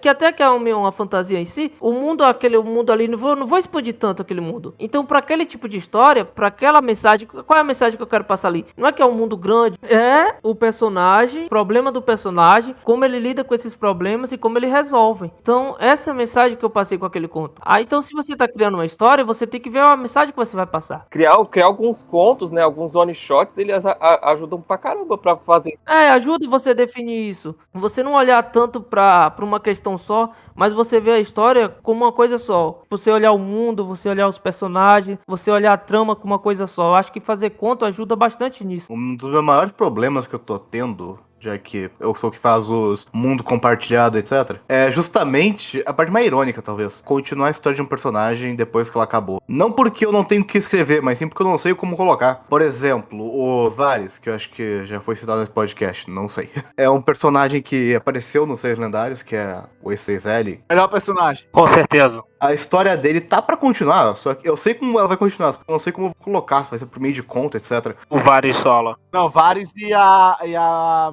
Ságita. os dois caminhando como andarilhos pelo mundo. É a liberdade que eles queriam, uai. Poderia ser Avalon caminhando e solando. Pô, ficava perfeito. Pior que a ideia que eu tenho, eu já tenho ela em mente, só não sei como ela vai funcionar em si. Tisso, só a título de curiosidade, quantas obras tu tem na tua cabeça? Pra contar agora, pera aí. São 22, não são? Deixa eu ver, contar todas as ideias? Vai, pra fechar o universo. Tá, deixa eu ver, das 9 é o principal. Que fechar o universo. Isso nunca vai ter fim. Você não tá entendendo. O EO2 eu não sei se conta, mas coloco o EO2. Tem o Vulcan, que é o focado em mitologia grega. Tem um do pássaro que tá agora, né? A do pássaro é um conto também, mas pode ser. Uma conta, faz parte, ué. Você tá contando um... Tem o da garota tubarão e o cara que é um Vamos lá, cartógrafo. pra ser rápido, passa de 20. Até agora não. Provavelmente vai passar. Vai passar de 30, só pra gente terminar a discussão. Daí eu não sei. Só isso sabe. Não sejam como Tisso, tá, gente? Então, gente, vamos seguir para a última pergunta. Eu tinha 4 perguntas planejadas aqui, mas devido ao tempo, né, já tá ficando bem grande o cast e quem vai editar é o Tisso. Tem o último episódio de One Piece. O episódio 1000 de One Piece tá sendo lançado hoje. Mas datando o cast mesmo, né? Pra ficar mais datado ainda, a gente tá no dia 20 de novembro, às 2 horas. Em ponto. Só pra ficar mais datado ainda. Então, né? Seguindo a terceira pergunta, ela foi feita de novo pelo Rei Nogo. Mas por que eu escolhi ela? Sendo que ele fez a primeira pergunta, né? Ela é uma pergunta muito interessante pra gente traçar um limiar entre o personagem ultra poderoso e o personagem defeituoso. E a pergunta dele é o seguinte: como eu faço para que o protagonista da história não seja um Mary Sue? Então vamos explicar o que é o Mary Sue, né? O Mary Sue é um conceito que surgiu, né, ali por volta da década de 60, 70, onde ela passa a ideia de ser o personagem perfeito em todos os aspectos. Ele tem poderes além do que a obra suporta, ele é muito inteligente, ele consegue resolver todos os problemas de maneira muito fácil, ele tem um caráter excepcional, ou seja, ele é a perfeição encarnada. Se você tem o conceito de perfeito, será esse personagem. Qual a crítica, né? Você pode dizer, bom, mas aí Deus pode ser dessa maneira. A crítica, né, que muitos autores colocam Mary Sue para se representar. Então, basicamente, Mary Sue é o próprio autor.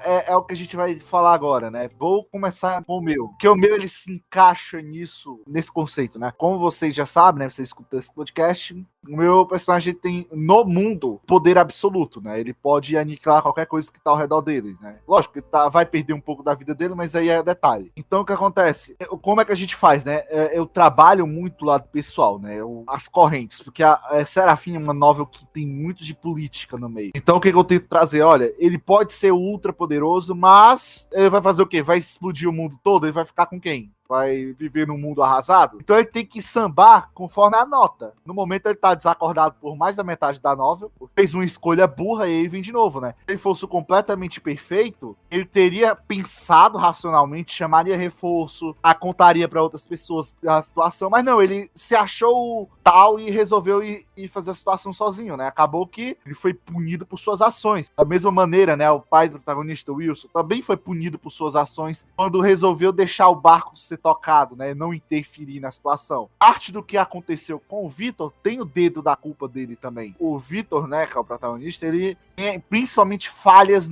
em tomadas de decisão, que é aquela coisa, ele veio de uma família ultra rica, ele é aquela pessoa que o mundo, na mente dele, é uma coisa diferente do que a própria realidade das outras pessoas. Então ele vai tomar decisões baseadas naquele mundo que ele conhece, e é mais ou menos isso, né? Então ele escapa da tangente de ser um Mary Sue também, porque quando eu escrevo, eu tento ao máximo me distanciar dos personagens. Então, quando você pode me dizer, particularmente eu gosto muito da Letícia, mas se você tivesse que me perguntar, qual o melhor personagem da sua novela, eu digo, olha, os substantivos, os melhores personagens. É o que eu tento fazer, eu tento ao máximo me tirar da obra, eu não quero aparecer, fazerem a sua trajetória, né? Porque se eu for tentar me aparecer lá, igual aconteceu com outras obras aí, né? Eu acho que não combina.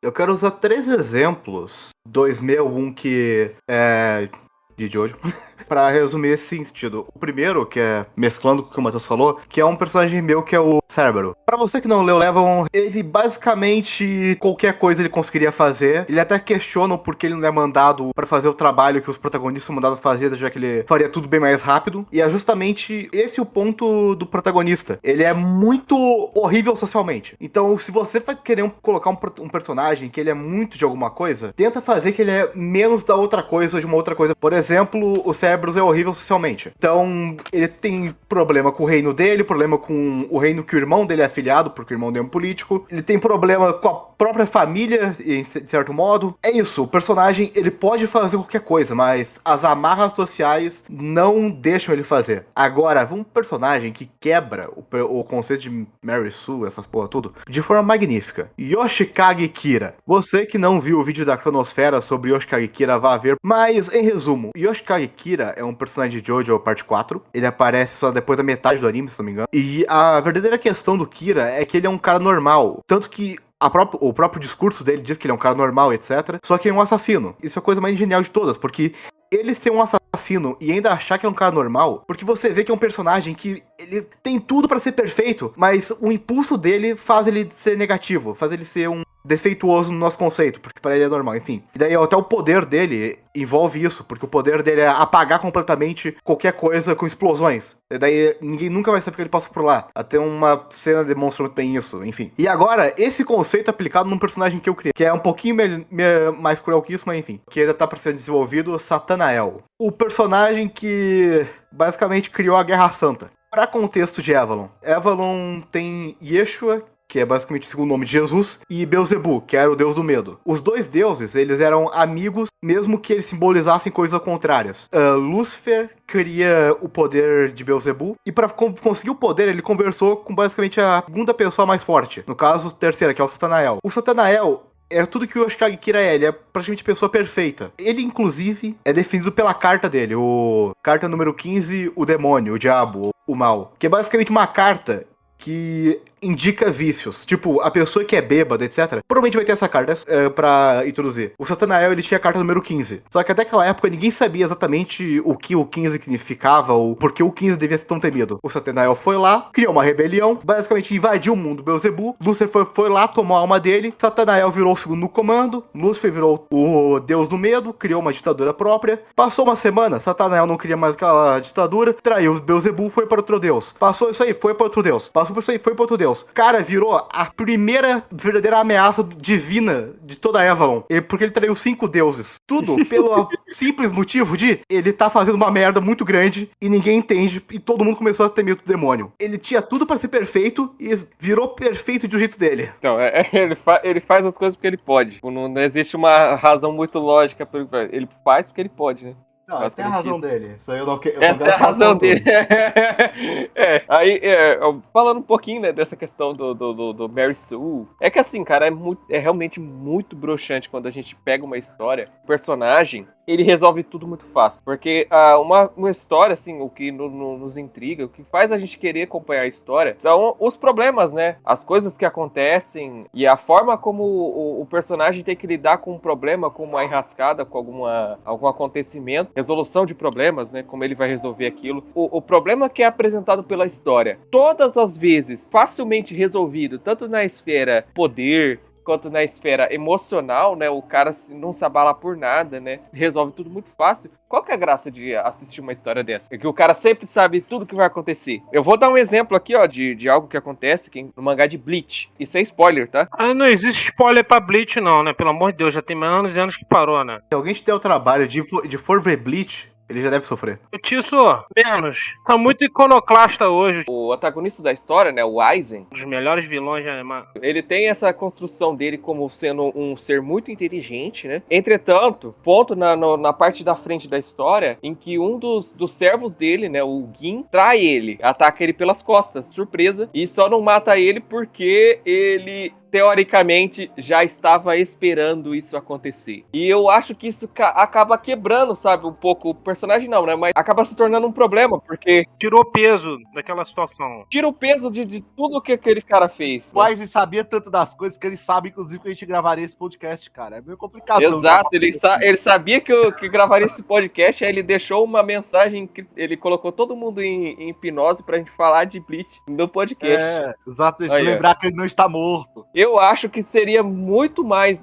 traria um peso muito maior pro personagem se ele não soubesse que ele tava sendo traído, que o cara tava se envolvendo com ele pra trair ele. Porque ia demonstrar que ele tem alguma falha, né? Só que acaba no final que ele vira um deus ex-machina. Ele sabe de tudo, sabe até do que não é sabido, que é impossível de se conhecer, ele sabe, consegue fazer tudo. Então acaba no final que você tira um pouco do peso do personagem. E isso realmente é uma parte que eu realmente não gostei da obra de Bleach. Tem outras partes também que eu não gostei. Tem tudo que não presta. Eu vou falar bem a verdade, eu gosto de Bleach, cara. Apesar de eu achar ele meio ruim. Bleach tá entre as 3 obras que eu me arrependo até a morte de ter lido. Eu queria meu tempo de volta.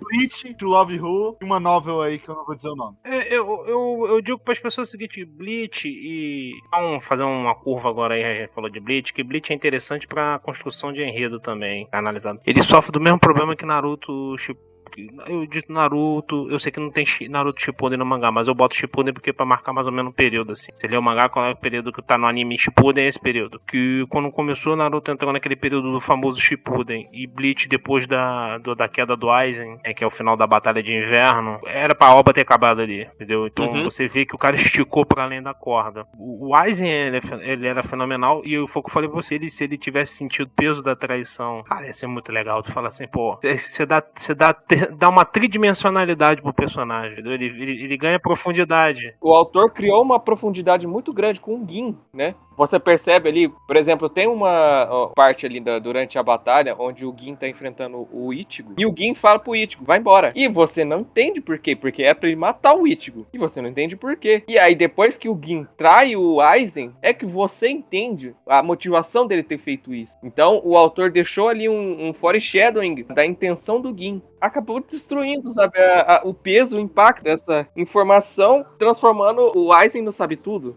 Sabe tudo que todo mundo vai fazer. Aí qual que é a graça? Virou o Itachi do Voice Makers. Já pensei em tudo. É verdade. É isso aí. Tem essa vibe.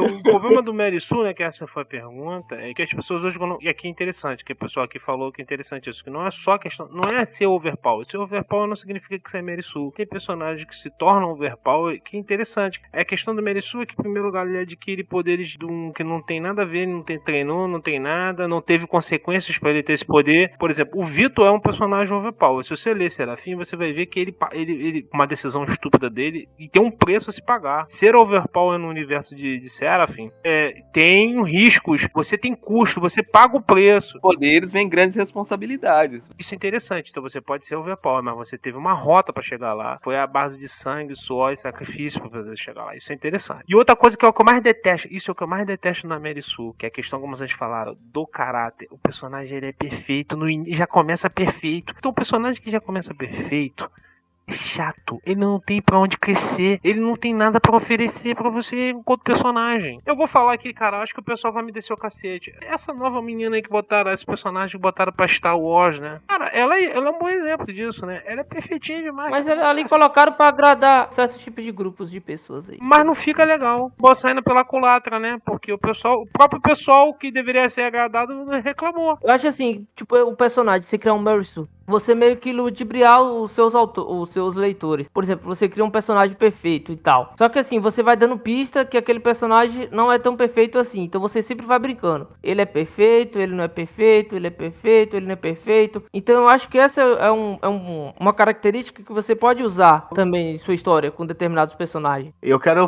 parafrasear uma frase que o Carlos Matheus estava me falando. Inclusive, Matheus, obrigado por salvar esse momento. Pro próprio Cerberus que eu falei. Que ele é mais uma arma, tanto pra quem tem ele, quanto pra quem tá lutando contra ele. Exato. Pois é. Ó, agora eu vou falar de novo do Gin. Meu Deus. Agora que eu lembrei de um detalhe importante. Ele ficou a obra inteira de olho fechado só pra não cair na ilusão do Aizen. Tudo pra poder vencer. E perdeu, cara. Você sabe o que significa esse... Eu vou aproveitar um momento interpretação simbólica, né? Sabe por que ele tinha um olho fechado e quando ele abre o olho só naquele momento, né? É a coisa da cobra que dá o bote. Quando ele abre o olho assim, ele tem um olho aquela faz meio que uma carinha. Ele tem uma carinha meio que me lembra um pouco de serpente. É porque ele tá esperando o momento certo pra dar o bote. E aí ele dá o bote. Pô, aí que você falou, se o bot e o cara toma um susto, porra, esse cara me sacaneou, esse cara quase me matou. Ia ser muito legal, né? Mas isso estava nos meus planos desde o início. Pô, aí não tem graça, eu já... Mas sabe por que ele descobriu? Justamente porque o Gin tem cara de serpente. A Wise já se ligou, esse cara aí tem cara de serpente, ó. O autor foi além da conta. Não se deve confiar em cara que não abre o olho. Tem obras que brincam com a coisa do Merisu, né? É assim, que fazem uma coisa que você vê que é uma galhofa, que é uma farofa, né? One Punch Man. E você vê o preço dele, né? Ele não consegue lutar com ninguém, tédio, e ele fica desesperado querendo. E essa é a história. A história é essa, ele quer arrumar alguém pra trocar a franca. Ele não consegue trocar a franca com ninguém. One Punch é uma história sobre lutas, né? Sobre um cara entediado porque ele não consegue achar um adversário à altura. Mas já o Mob Psycho é uma história sobre pessoas, né? Sobre social, sobre lidar com as diferenças. E ele tem que ser gatilhado. Bate muito nessa tecla, né? Que só porque o mob é especial, entre muitas aspas, né? Isso não quer dizer que ele não tenha problemas de pessoas normais. E um dos personagens mais emblemáticos dessa história é justamente um cara que não é Esper, que é um tremendo picareta. E ele vira e mexe, dá uns negócios, e nego acha, porque ele foge tanto daquele padrão, todo mundo tem um poder irado, e todo mundo acha que ele é um... Não sei se você se lembra, tem uma cena que tem um cara top lá que tá dando surra em todo mundo, tá derrotando todo mundo. Aí ele chega e enche o cara de soco normal. Bom. Aí ele olha assim pro cara, ele foi pego de surpresa. Eu não senti esse cara chegando perto de mim. Ele conseguiu ocultar a presença dele. Ele deve estar no nível muito acima do meu. E o cara foge. isso é engraçado. Não, isso é farofa com o Merisu. Pegou o poder, né, e transformou isso num problema, sabe? O fato do mob ser muito poderoso acaba se tornando um problema, porque ele não se sente encaixado em lugar nenhum, né, por causa dessa força dele e porque ele não sente que tem controle daquilo, né? E o Reigen acaba sendo um grande mentor pra ele, né?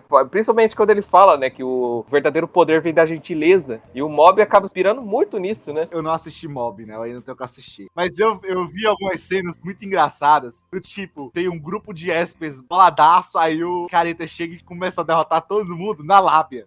Tem isso também, só no papo. Exato. Começa a deprimir todo mundo, cara. É isso que eu acho interessante. Então essa obra que eu vou falar pra você, tá? É ver o anime. Eu morri de rir, que eu falei, o cara tá só... Eu entendi como sátira, tá? Do Merisu do Overpower, que é Mao Galkin e a outra palavra eu não consigo pronunciar. Que é o Anos Voldgold, que o cara vai... Ele já era o Mao Supremo num período atrás, ele meio que morre, mas ele já vai reencarnar depois, aí ele reencarna, e aí ele é todo poderoso, ele já é um bebê que fala, no dia seguinte ele já transforma o corpo dele de novo em adulto, e aí ele tem uma mãe, e ele é o filhinho da mamãe também. Isso é interessante, que a mãe é a única pessoa que fala com ele assim, mas ele é um overpower bizarro. O cara atravessa a espada logo nos primeiros capítulos, o cara atravessa a espada no coração dele aí. Você acha que me matar vai realmente me matar? Ele tem umas falas assim, que você fica... Ele enfrenta o Deus do Tempo, aí o Deus do Tempo para o tempo, aí ele, você acha que parar o tempo vai realmente me parar? Aí é interessante ter, porque você zoa com esse personagem. Agora, você botar a sério, desculpa, você vai afastar o teu leitor. Uma pergunta. Tatsuya de Mahoka, como todo mundo sabe, eu sou fã de Mahoka. Ele é um Merisu?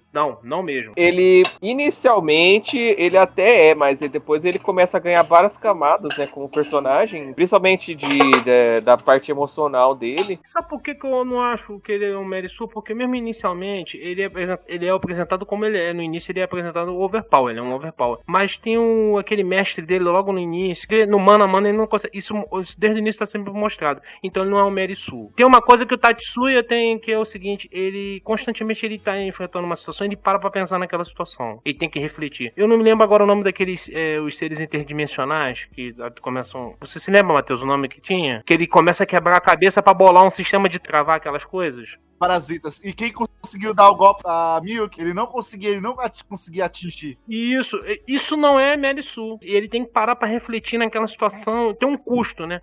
Apesar dele ser muito forte, ele precisa de ajuda e tem coisas que ele não consegue fazer. Ele tem um custo também, né? E e é interessante, isso eu acho muito interessante. Ele já tá mais maduro, né? Porque a história já não pega desde o início da vida dele, né? Então ele já passou por treinamento. Então você entende que ele tem treinamento intenso e tal. E ele reconhece o custo das coisas, né? Quando ele tem que usar os últimos recursos, ele sabe que aquilo ali tem um custo. Ele não é leviano, né? Você falou dos Isekais, coisa e tal. O que eu detesto é isso. O personagem do Isekai sai usando hack de qualquer maneira, mete de qualquer forma. Eu falei, tá maluco, meu irmão? Não é assim que funciona, não. O recuperação, né, do Tatsuya, ele tem um custo de, por exemplo, você tá usando com uma pessoa, né, recebe a dor daquilo de forma condensada, ou seja, quando ele salva, né, os amigos no final do anime, da primeira temporada, e a Miyuki, ela fica... Isso no anime não mostra, mas na novel ela fica muito chateada. Na novel, ela explica realmente como que a habilidade do Tetsuya funciona pro Zou. No anime, ela fala muito ampassando, ela fala só o que ele faz e que tem o custo de ele sentir a dor de forma condensada. Na novel, a Miyuki explica como funciona o processo completo, né? E aí é onde todo mundo percebe o quão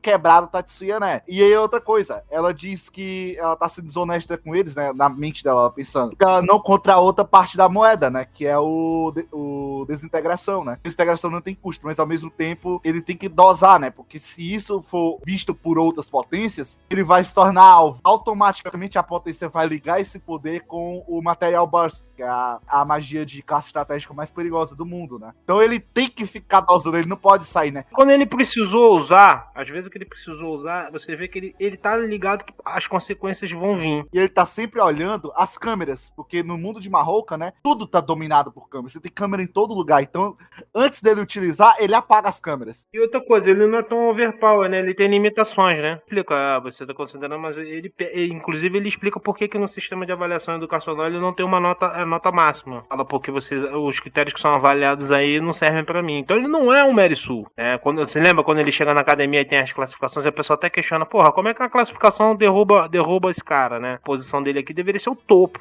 Ele deveria estar no topo, listado já no topo desde o início. O pessoal que conhece ele reconhece. E ele fala, não, porque dentro desse sistema eu não me encaixo. Então o fato dele reconhecer que tem um sistema que ele não se encaixa como supremo, já tira o mérito dele totalmente. Pelo sistema, ele tá no meio do meio inferior. Então, eu acho que é quando ele tá com... Aí que o rapaz, quando ele vai pro conselho lá de toma conta dos alunos na escola, que o rapaz pede pra fazer um teste com ele, uma disputa teste. Aí ele dá um bote rápido no cara, assim, ele fala assim, caraca, cara, é muito bom. Não é só muito bom, ele dá o bote rápido pro cara, porque é o jeito dele de fazer a coisa. Eu conseguiria fazer no mano a mano com o cara ali. Aí ele fala do Cash Gem, né? Ele explica, ó, o que eu fiz, na verdade, você tá com essa sensação de bêbado aí. Isso que eu acho interessante. É a forma que o cara aprendeu a usar o que ele tem de melhor. Porque se ele fosse usar, né, a habilidade padrão dele, né, porque isso que a gente também tá falando no cast de poderes. Cada membro da família Yotsuba tem uma habilidade específica, que é única. Ninguém consegue replicar. No caso, a dele é tão poderosa que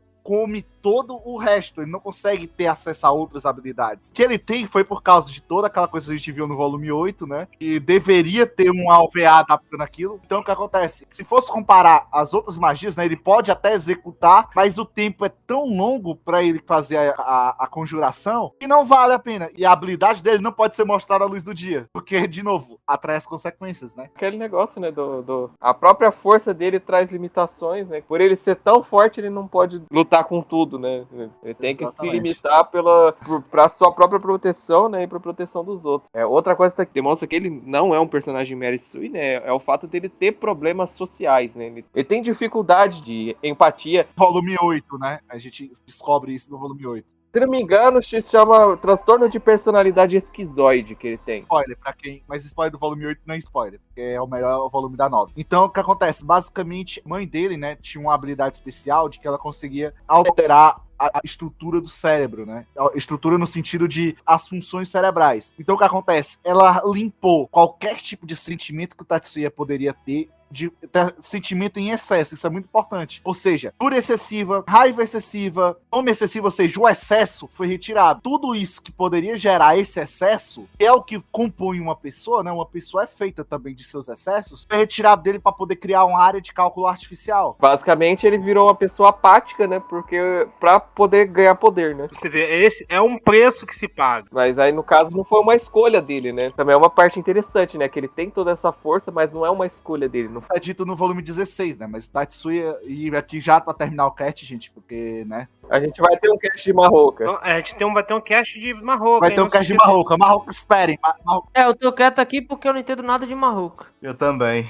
Só pra terminar, né? No volume 16, né? Ele fala que o Tatsuya, quando nasceu, ele era a esperança da família. Porque, devido a alguns acontecimentos, né? A família perdeu metade dos combatentes em troca de derrubar um país, pra vocês terem ideia do quanto o Khan é poderoso. Então, o que acontece, né? O Tatsuya, ele foi visto como essa esperança. Porém, quando descobriram com a habilidade dele, a primeira intenção da família foi matá-lo. Ele tinha a capacidade de destruir o mundo. Então, o que acontece? Devido a várias manobras da Maya, né? Conseguiram resguardar o Tatsuya, fazer a Miyuki como forma de chave, né? Chave cadeado. De novo, fazer esse processo de limpeza, né? Mental do Tatsuya pra, né? Ele voltar a viver e servir como arma secreta dos Yotsubas.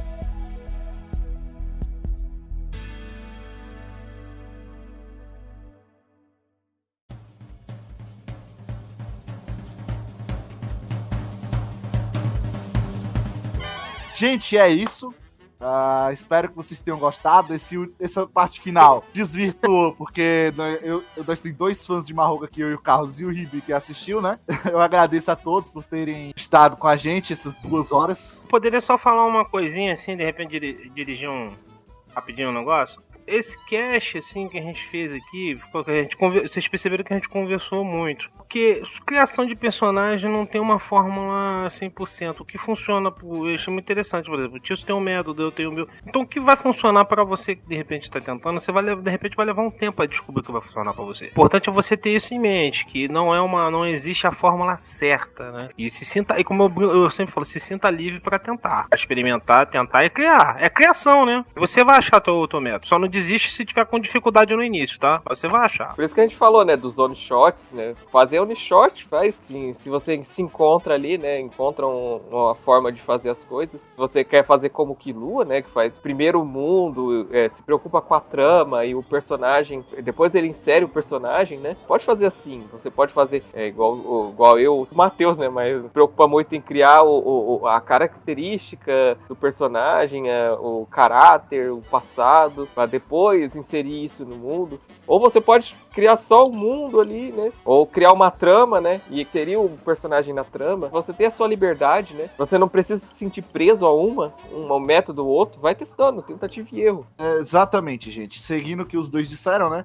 Esse podcast foi mais uma conversa entre nós, né? Inclusive, antes do podcast começar, a gente estava batendo um papo aqui sobre Sekai, por isso que várias vezes a gente estava dizendo, como a gente tinha dito antes, a gente estava conversando sobre Sekai, né? E falando do quão raso eles são. É isso, né? Esse podcast, ele teve muito conversa, como o Carlos disse, porque a gente tava falando nossos métodos, né? Nosso meio de criar. Cada pessoa tem o seu jeito e você vai desenvolver essas características conforme você for caminhando. Então, gente, obrigado por terem ficado com a gente esse tempo. Foi um prazer. Acredito que pros outros também. Obrigado pros nossos convidados, né? Sigam a gente nas redes sociais, Instagram, Facebook e também no YouTube, que eu sempre esqueço de colocar, mas nós temos um canal no YouTube. Então, muito obrigado a todos. Falou, valeu e tchau!